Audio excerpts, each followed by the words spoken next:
People continuing to come in, I'm just going to start us off with a few quick housekeeping remarks. So thank you everyone for being here today. My name is Claire Ladd. I'm the Programs and Services Manager at the Massachusetts Council of Nonprofits, MCN. So glad to have you with us for this webinar. Just a few quick items before we dig into the content. The recording and slides from today's program will be emailed to you following the webinar, hopefully today or tomorrow.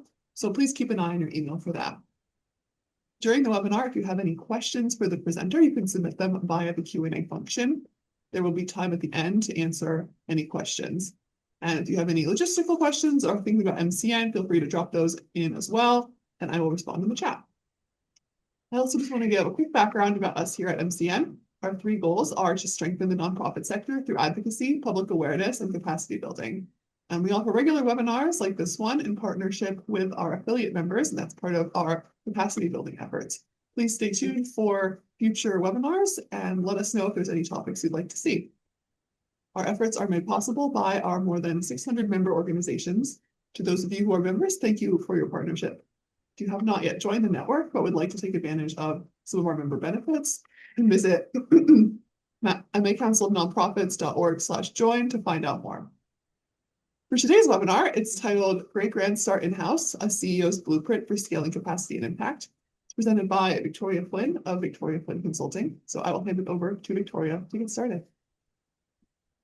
Hi, everyone. Thanks so much for joining us today. I'm really excited to jump right in and really focus on the meat of the presentation.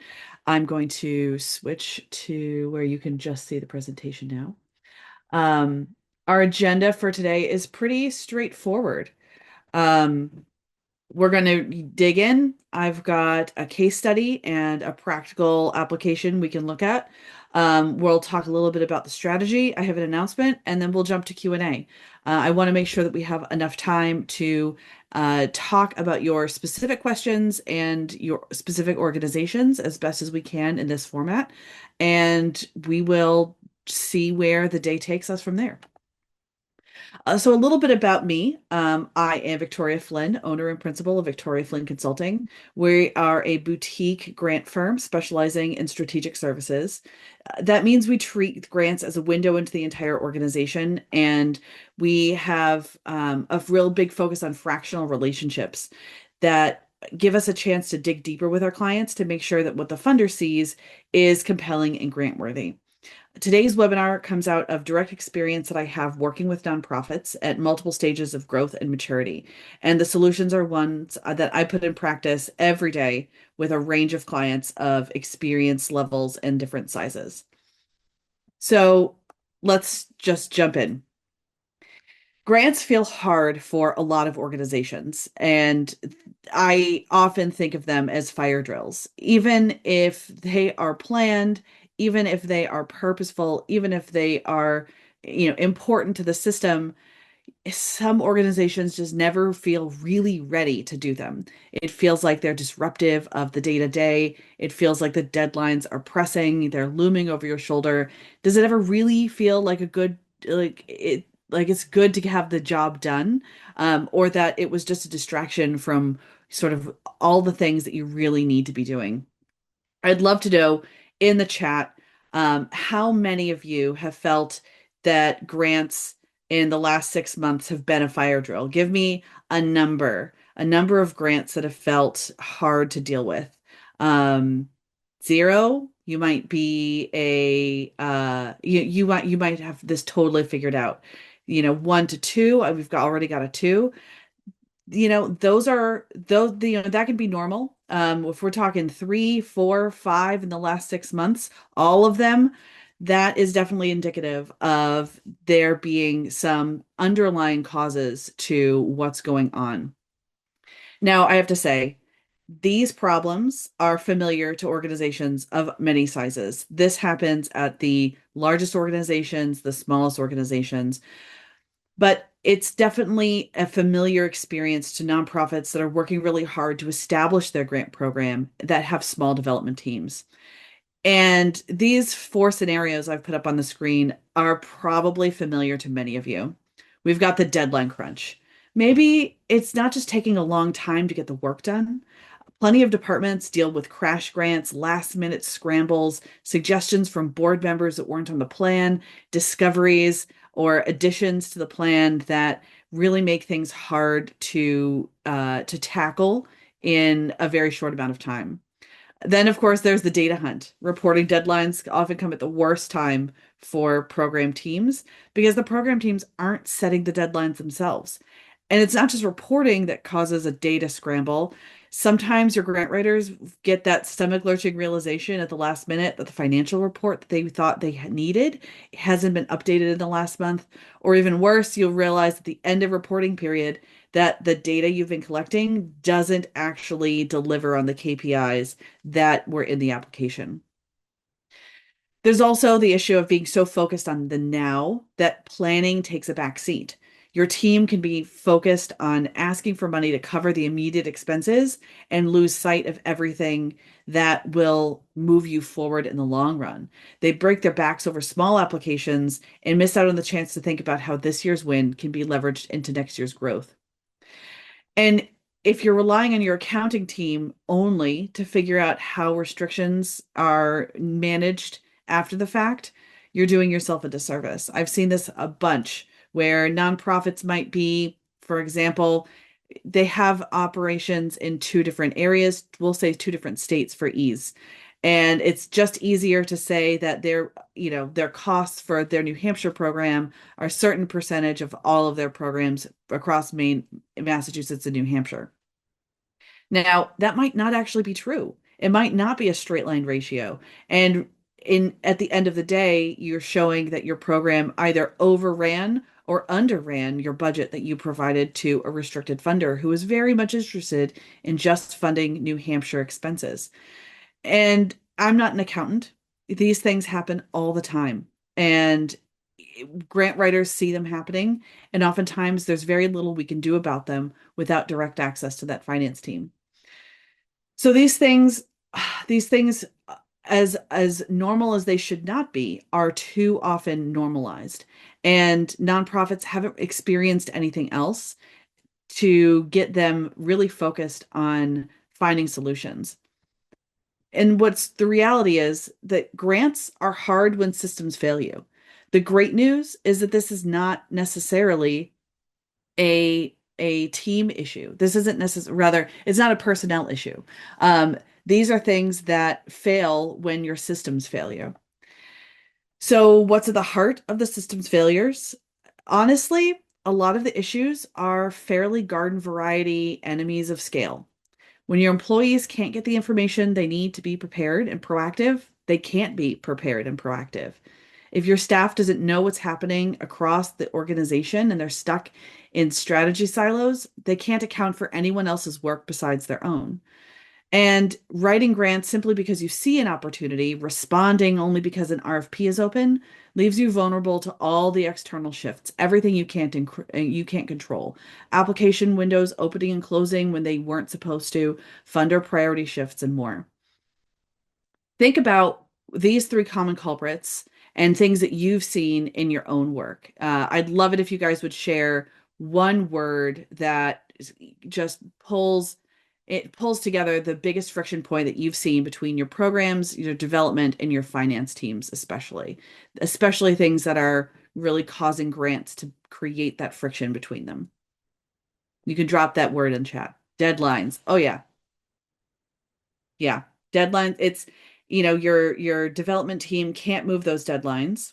Your program team has their own needs and their own capacity, and so does finance.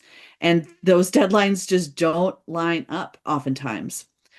Knowledge gaps, skill gaps, training gaps. Yeah, it's hard to get everybody on the same page when there isn't a lot of understanding of how the process works across the board. And there are plenty of times when your development team doesn't really know what's happening in programs or in finance. Misalignment of program goals, lack of evaluation data. Yes. And all of these things are, to a degree, if not significantly, addressed by the blueprints that I've put together to address these challenges in real time. Um, and the great news is, like I said before, this isn't a personnel problem, and it's not something you have to solve with high-tech solutions and high price points. It really comes down to some common sense solutions that will take time. I'm not here to say these are instant magic wands, but these are the things I've seen really work with clients. Having a strategic calendar, cross-departmental, multi-season, really looking at the long term, a low-tech data hub. I am talking spreadsheets. I am talking shared drives. I'm not talking anything more intensive than that. And a go, no go checklist, which is a decision tool that you can use, something that's very much within your power as the leader of these teams, to make sure that you're keeping ROI and capacity in mind every time you make a decision. Well, let's dig into what these look like in reality. So, a strategic grants calendar is not just a pipeline of funders with deadlines on it. That's great, and that's the bare minimum. But a really strategic calendar is going to be a prioritization tool that layers your strategy alongside reporting needs, organizational scheduling challenges, and more. Most of my clients use an Excel sheet for this. They use strong formatting, good filters, really great funder data from 990s, everything they need to make decisions. So, how does this kind of high-fi but low-tech database solve grant problems? First, it's a significant backbone for the capacity assessment and workload planning. If you know what your grant writer is doing for the year, you can set a cadence of applications that doesn't overwhelm the writer or the person or people approving the writing, including you. If you can return to the calendar when new opportunities arise and think, we just don't have time for this. Or you can say, we need to make time for this because this new opportunity has the highest impact. The grants calendar and your plan for applications is also a way you can turn well-intentioned board members and say, we really don't have time to go for that Mackenzie Scott Hail Mary grant this year. We need to make sure we're getting our critical renewal out to an established funder. These calendars are also great ways to track and plan ahead for problem areas. You shouldn't need to be approving grant applications while you're waiting for your turn to speak at a gala, or assume that you have to lose all of your upcoming grant applications during staff transitions. This is something that your other teams, your programs teams, and your finance teams can look at and understand, what's coming up and what is happening without necessarily waiting for the grant writer to tell everyone to disseminate that information. It's also a way that other teams, your board included, can get a great idea of what's coming down the pike that might affect them. I've seen grant calendars do everything from report out upcoming grants and the amount of money that a nonprofit's going to be asking for the rest of the fiscal year, allowing for a lot of forecasting, but also things like reporting deadlines and internal needs. We're going to need updated financials for this. We're going to need updated program data for this. Those things are really easy to see and get laid out in these kinds of spreadsheets. And if the team knows where they are and how to use them, then it can be self-directed access to this information, which moves us to this low-tech data hub. Really, all this needs to be is a place where reporting data, financial reports, and grant content are easily reachable across departments. I've seen clients who have a very centralized place where all of this information goes. A server, like I said, a Google Drive, and teams go there when they need to update new stuff. We'll talk about updates in a minute. But if your server is a mess and the extra work of putting everything in one place feels like an administrative huge lift, you can just create some sort of data hub map, tell people where to find things, and make those departments responsible for keeping those things up to date. The map can be formal, it can be informal, just something that helps limit the number of emails everyone has to field, going back and forth, telling everyone where everything is. Again, these things don't happen overnight. It will take time to implement something like this. But once people know where to find information and they're empowered to go find that information, it's a lot easier for them to do things like create an iterative update schedule. Now, those look very different for all organizations. Some don't have reports that require quarterly updates or even semi-annual updates. All you need is, once a year, all your program data gets put in one place so that your grant writer and any other team that needs it has access to it. Other times, you're going to need to have maybe monthly, quarterly, semi-annual schedules where the information gets updated consistently. The idea is that in putting everything in one place where your grant writer can find it, you don't have those 11th hour panics where you need to find new data or, assess a specific population and how your programs affected them. All of that, if all of that is at their fingertips, you don't have to worry about that going into the grant. It's usually there. And one of the first things that your grant writers are going to be looking for.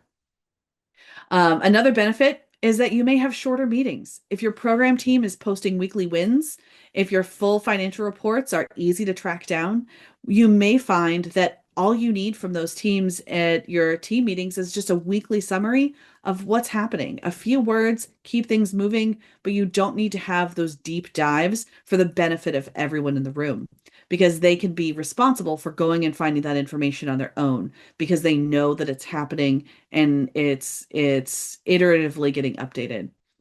And finally, something that I love implementing for this low-tech data hub concept is a content library. This is not just a case for support where you write one version of your needs statement and your project descriptions and what you do in your organizational history. This is a place where your grant writer puts the best version of all of those things in all of the different formats that they tend to need them. Your needs statement might be 50 characters in one place, 50 words in another, and 2,000 characters in another. Having those things in one place where they can kind of switch in and out, find something that fits the closest description that the funder needs, and pulling those things back out and updating them as needed is super helpful. It also means that as you are reviewing things and making changes, your writer is taking those changes and implementing them back in the content library. So that you don't have, the same edit every time. You make sure that those edits are being implemented across the board. The other thing is that when your team is approaching a new funder, they don't have to remember which application took the same approach or made specific changes. It gets memorialized somewhere. You're not searching through hundreds, sometimes even thousands of past applications on your servers, trying to figure out where you talked about this one thing. If you have it somewhere in the content library, it can be really easy to manage. This is especially important if you have multiple people writing. That includes board members, volunteers, external consultants. Your content library really helps standardize that content and creates opportunities to limit the bottlenecks on the review side, while still giving your team the opportunity to really make those changes specific to funders in the applications where they're necessary and needed. And then the changes aren't going to the underlying arguments every time. The wheel isn't being reinvented. So the last thing to implement in of these three systems is a go, no go checklist. This is all on your plate as CEO or executive director. It's important enough that I actually am going to be sending around a very simple 5-question version out to everyone with these slides. It's super basic. The idea is that you want to make sure that every grant that you go after is aligned with your existing work, is work that you need, is going to fund work that you are going to be doing, and that work is feasible. That you need to assess what the ROI and the risks are associated with the money and the work, not just are we going to make money off of this, but are we going to make enough that it makes sense to do this work? And sorry, I lost my place in my notes. And is your organization really ready? Not just are we, do we have do we have our budget? Are we eligible? But do we have everything we need to actually apply for this? All the financial documents, all of the components? And do you have a relationship with the existing relationship with the funder, or do you have time to build one? Those five things, alignment, feasibility, ROI, readiness, and relationships, are really at the core of determining what grants are worth going after. It gives you a chance to stop asking, can we do this? And start asking, should we do this? Empowering your team to say no to a grant that is not going to work for you is really important, and it frees them up to go after important money, big money. It also gives you a chance to recognize and to show to your team that just because you can go after something because you are eligible doesn't mean that that is going to be something that you need to be going after in order to really grow your program and your organization's efficacy. It gives you a chance to also really become the connecting executive officer, right? Where you're leveraging your 10,000-foot view of all the teams, of everyone in the organization. You probably know what's going on every team to a degree. And you can look at this and say, I don't think it's going to work with programs, or I don't think finance has the capability of doing monthly reports or, a reimbursement request for this, or we're going to need to find some other way to tackle these challenges before we absolutely put this on our schedule. You can also keep your organization's strategy at the center, not just your development staff success numbers. When you tie your team's annual evaluations to how many grants they've submitted and won, you really do encourage everyone to really focus on how many things can I get out rather than how many things can we win to move us forward, and how good at moving us forward has this team become over time. You also can use the checklist to limit those last minute close calls where you're just plugging away and you think, it's 3 o'clock, 4 o'clock on Friday, and you think, I don't even know if we're going to win this. What's the point of going after these? Those are decisions that can be in your hands, or if you choose, in the hands of your development director. These are really important opportunities for you to use your position and understanding of the organization to really think about what capacity and impact you want these grants to have. Ultimately, it may mean that you can arrange the year so you can go after that Mackenzie Scott Hail Mary, as long as it also passes the go, no go threshold that you've set. Doing this and seeing the results that pan out will prove that this has an impact on your grants program, even if it is a much longer term kind of opportunity, a longer term investment. That said, I can move us to a little bit of a case study to talk about what do I mean by a long-term investment. The data here is from an organization that I've been working with. And I looked back at the successes we had in 2024 and the successes we had in 2025. In 2024, we started really applying these sorts of structures and systems to their internal grants program, making sure that as their fractional grant writer, I had access to programs in the way that I needed. We had a really clear calendar. I was working with finance, and we started developing a content library. Those things existed in 2024, but it was not until we saw responses and grants in 2025 that things really became clear that we were moving things forward. So on the reporting hub side, we put together an Excel sheet that has established KPIs. The program director said, this is what we can say we do. I put those things into the grants, and then later I put those things into the reporting spreadsheet and made sure that there were spaces for every subsector of the programs team to list how their work met those KPIs. They put their demographic information, all their program participant information, and then all year, all I need to do is go in and sort by program, sort by subprogram, sort by demographic, and I can see how these things are working not in real time, but I can really get a clear idea of what happened the previous fiscal year. Now, again, this is for an organization that doesn't have quarterly or annual or semi-annual reports. And this works for them. And we spend about 2 weeks every year getting everything together, asking good questions.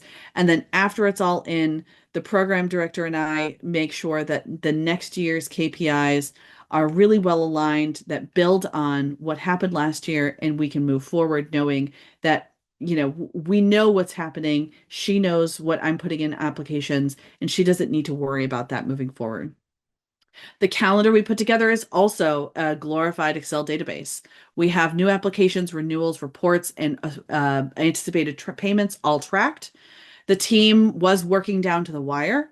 Now we're working about 3 weeks ahead of every deadline. That means that when someone's sick, no one's panicked. When someone's out, no one's panicked.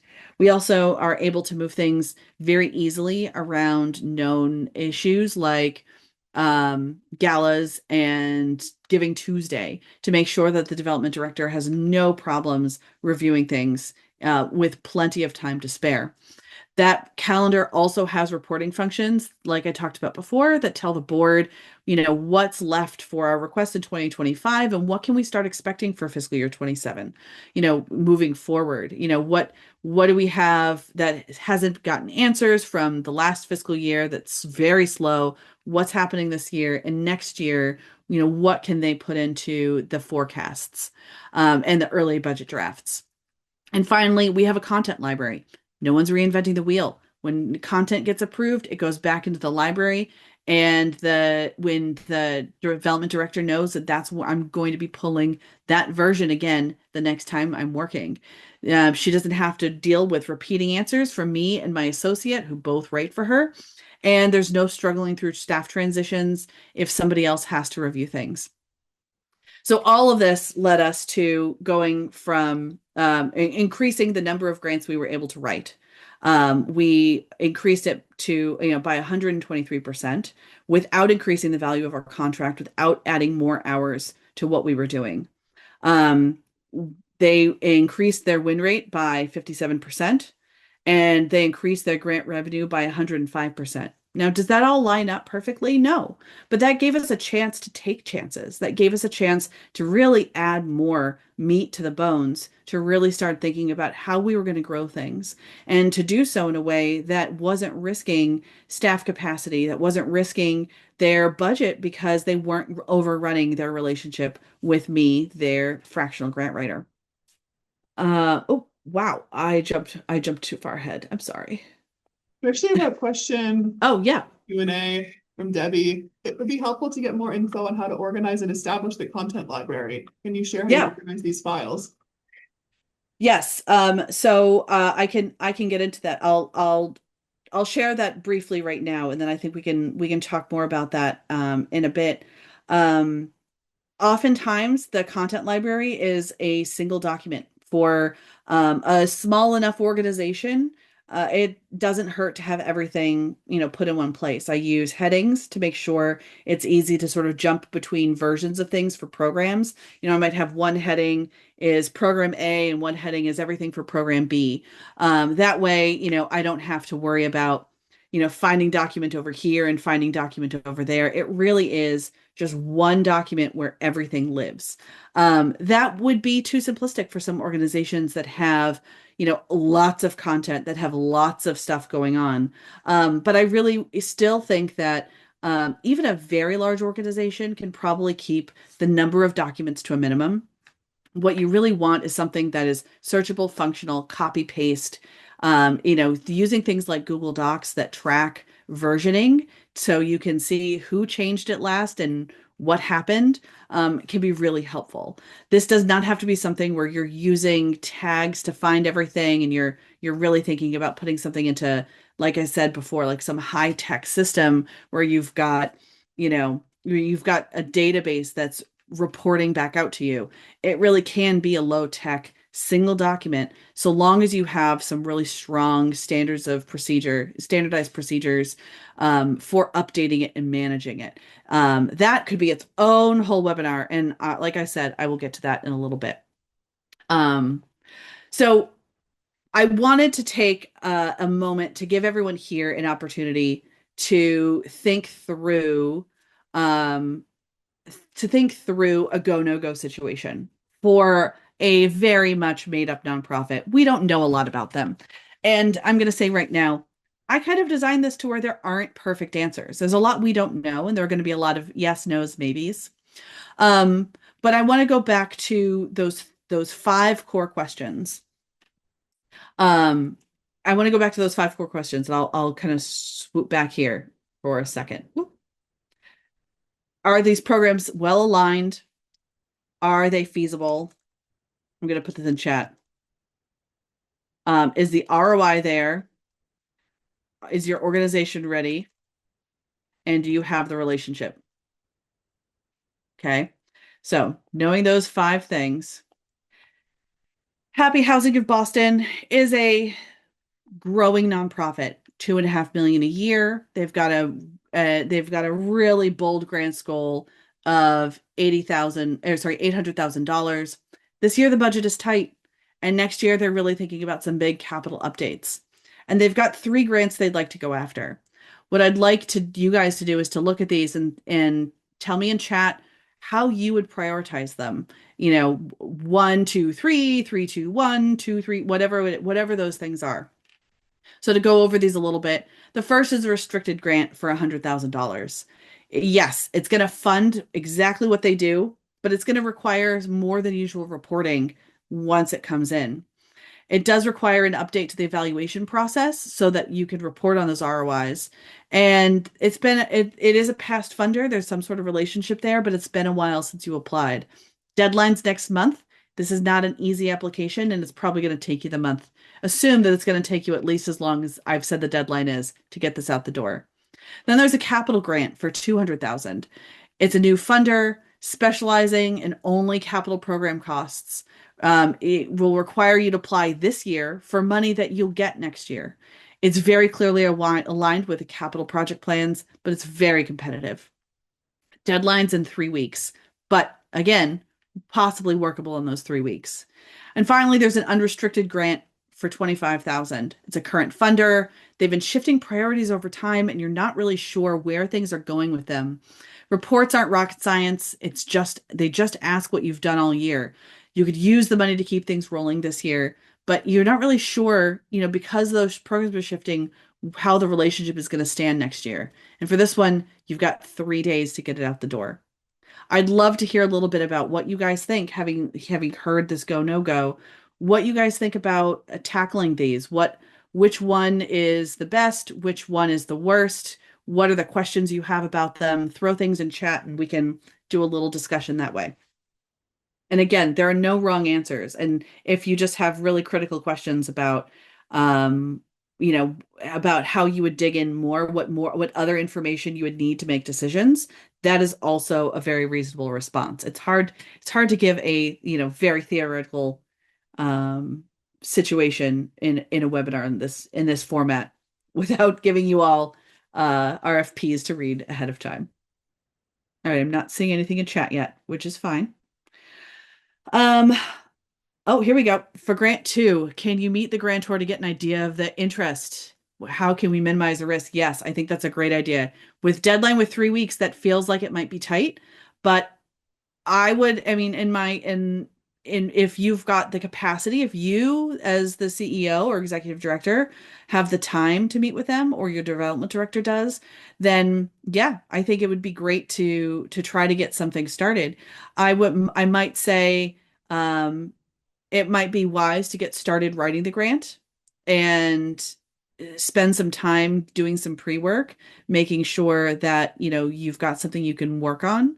But then don't do so much that if you have that call with a funder and they say no, that you feel like you've really lost ground on another opportunity, right? There's a little bit of a toss up there. Tracy says get 3 out the door. Yeah, if you can, if it's write a completely new application because their priorities have changed and you've never tackled an application for them in this way, that could be a stretch. But, honestly, if your staff has the time and is capable of getting it out the door, get it out the door. That unrestricted grant does move you forward. I think one of my questions is, can you have a conversation with the funder maybe not before the deadline, but after the deadline, about where they're going. How do you get ahead of next year's application? How do you get ahead of the relationship so that you know whether this is something that you can bank on in the long run? Carol asks, the updates to the evaluation progress in grant number three needs more information. Yeah, I think that that's something that I didn't have a lot of information there. Might prioritize three, then two, and one with a big maybe. I think that's a good start. And I think this all depends also um on how your teams are working right now and what is available to them and how can they jump at these things. If you've got everything laid out for this kind of capital grant and it's a shoo-in, for being able to hit that deadline, you can get that relationship call taken care of, that feels really good. But at the same time, that restricted grant, if you can include funding some of that new KPI reporting in that restricted grant, specifically so that you can show that you're growing your evaluation process, that looks kind of nice. And if you have an existing relationship, there's something really good there. And Kathy actually just said that she would also focus on one due to the past relationship. Yeah, I think there are a lot of things here, and like I said, there's no right or wrong answer. It is really hard to be in your shoes and to make these decisions and figure out which one of these is going to be your best bet. And it's hard to beat the feeling that you're leaving money on the table if you don't go for all three. I would not go for all three if I were in your shoes. I would really think strategically and figure out where you've got the capacity, where the impact is going to be felt, and where your relationships stand, and which ones give you the best opportunity to succeed now and grow later. So, um, it's hard. It's a hard process, but the more you do it, the more you practice this decision making and the more you encourage your team to think through these things with you, I think the better results you'll see in the long run. So now it's time for you to think about what is going to work for your organization. It's critical that you give your staff permission to shift. And they're not going to be able to change things without you supporting the process and the systems transitions. It's going to take time. Things aren't going to feel right. And getting things right and is getting things right in the grants world is going to take even more time than most of the other departments that grants affect. Grants aren't fast or easy to begin with. And so it takes a long time to shift how relationships work, to shift how interdepartmental relationships work. And it can really take a full year, as I showed with that case study, to get your program through its current pain points and see these systems really bringing about the change that you need to happen.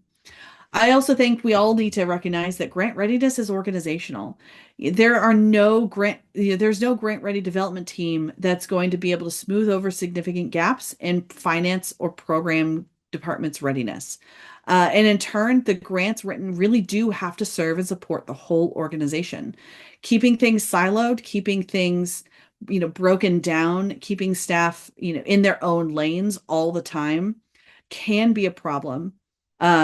And it really keeps you in that reactive space where you have to wait for external things before you can move forward. It's way better to think proactively and keep yourself from just being in that place to administer first aid all the time. So as we're sort of wrapping up and getting towards more questions, I just wanted to share that I am going to be launching a grant content library workshop. This is going to be an 8-week cohort style course for grant writers, proposal writers, development managers. This is a very small course, so I'm limiting it to 8 organizations total. The value of having a consultant like me come in and build a content library for you based on grants you've written, grants you think you will be writing, thinking through those SOPs, that's probably going to cost you about $2,500. The cool thing about this course is that I will be teaching your staff to do this themselves, to maintain it themselves, and to really make sure that it's very much attuned to what your organization needs now. I do have early bird tuition rates going up, and I have equity access that's going to be available for individuals and organizations that don't historically have access to professional development training. All of those things, in details on all of this, can be found at the link in the QR code, and I'm going to post it in chat just to make sure you have it as well. Sorry, just navigating to that spot in my tabs. And you guys are actually the very first group to hear about this. So I'm very excited to launch it here today. And that brings me to the end of my presentation. I am happy to take questions. I'm opening up the Q&A box right now. Oh, the only one I've got is organized grants on how. Can you give us an example of how you organize grants on a calendar spreadsheet? Sure. So the spreadsheets that I typically use have sometimes far too many columns. They are very much glorified mini databases on Excel, but they work. I usually have columns for some sort of assessment where, I say I give it an A, B, or C grade. That helps us decide, are we going after this? What's the value? We have assessments for different organizations, we have different priorities, but we keep it pretty simple across all of our clients. We really rely on sort of an ABC kind of grading scale. Some clients, we make sure we have columns for what fiscal year the grant supports, because we know, if your fiscal year changes in July, what you're applying for in June is probably the next fiscal year. And there may be things even in January, February that are going to apply to the next fiscal year instead of this one. So really being able to sort, what are our priorities and understanding, where the money is going. We include, funder, a link to the RFP, or an indication of, there may not be a link for several funders. The program that it funds, the kind of funding instrument it is. So you may have a restricted grant or a capacity grant or a capital grant or an unrestricted grant. There's a column for those things. So you can, again, sort by what kind of funding you're going after. We usually have a column for that includes both the limits that the funder says, we give up to $50,000. We also put in that a range of the typical range of giving that we've seen on past 990s. Are they averaging $5,000 a gift? If that put together with the up to $50,000, you're probably going to not ask for much more than 10. So we have all that information somewhere that it's very visible. And next to it, we create a suggested ask, our target, what we intend to ask for. We also include the known deadline, and if we know it, when we'll hear back, so that we can keep track of where things may stand and when we need to reach out to a funder if we haven't heard. Or unfortunately, sometimes when we think, something is really just not going to happen anymore, we can assume it's a no. Past funding, then from there, it's a little bit of a mix of past funding history, relationship status, who contacted them last, other notes that, that go into things, strategy notes, where we really want to, make sure we've got this data, or we really want to reference this application, that sort of thing, reporting history, reporting trends, all of that can go on there. We also often use color coding and different information in those columns to indicate when a report is due, when it's not, whether it is or is not associated with a renewal application, when associated payments are coming through, when we're talking about multi-year. We know we don't need to renew, but we also want to make sure if we're using the spreadsheet to sort of calculate out what's coming in when, and it's, where it's helping the cash flow projections. We want to make sure we've got those anticipated payments. And, especially if, we have to do a report before that payment comes in, we can show how those relationships work. Hopefully that was enough of of an overview. I don't have, unfortunately, I didn't prepare a template where I could show you how we use those things. I do actually have some templates available on my website for what I've used. I also sometimes create sort of a Gantt chart style calendar for my clients. It's a lot less functional when it comes to maintaining a sort of an active database of what's going on the grant side of things, because it's very hard to update them by hand. If you have a Gantt chart program where you're putting things in and it's spitting it out, fantastic. That can really work. One thing I like about them when you do have them is that you can have a really good idea of when the money is coming in, where your overlaps are, and how things sort of stack and progress through the year.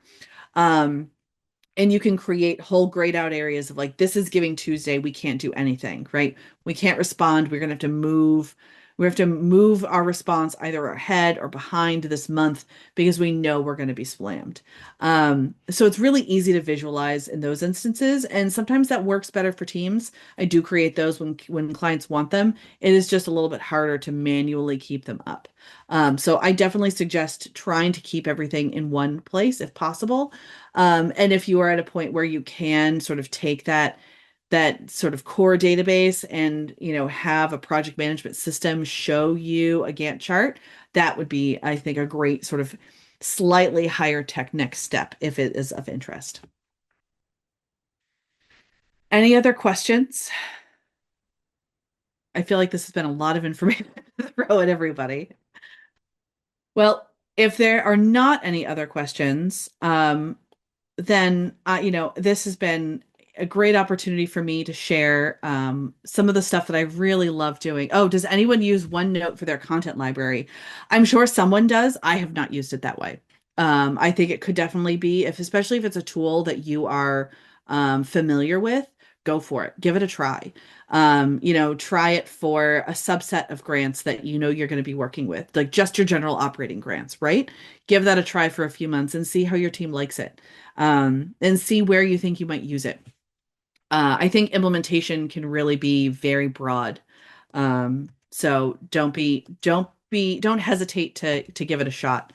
I just dropped my LinkedIn link in the chat. I really hope that you guys are, feeling a little more confident about decisions you need to make as CEOs and as leaders in your organizations. I'd love to talk to you more if you have specific questions about how we've done things and what's worked for my clients. And as always, thank you for, yes, I can share my email. Thank you for all the work you do, and it's just so important in our world. And it's really great to know that there are so many of you, here and thinking about how to keep your organizations healthy in the long run. I'm typing my email right now. And we'll also share your contact info with everyone in the follow-up email that we send around. If Perfect. anyone doesn't get it right now. So yeah, we'll have the slides and then your handout and the recording in the follow-up email the next day or two. Okay. Yeah, thank you so much, Victoria, for the great information. Thanks for having me, and I hope everyone has a great afternoon. Yes, thank you all for attending. See you the next one. Bye.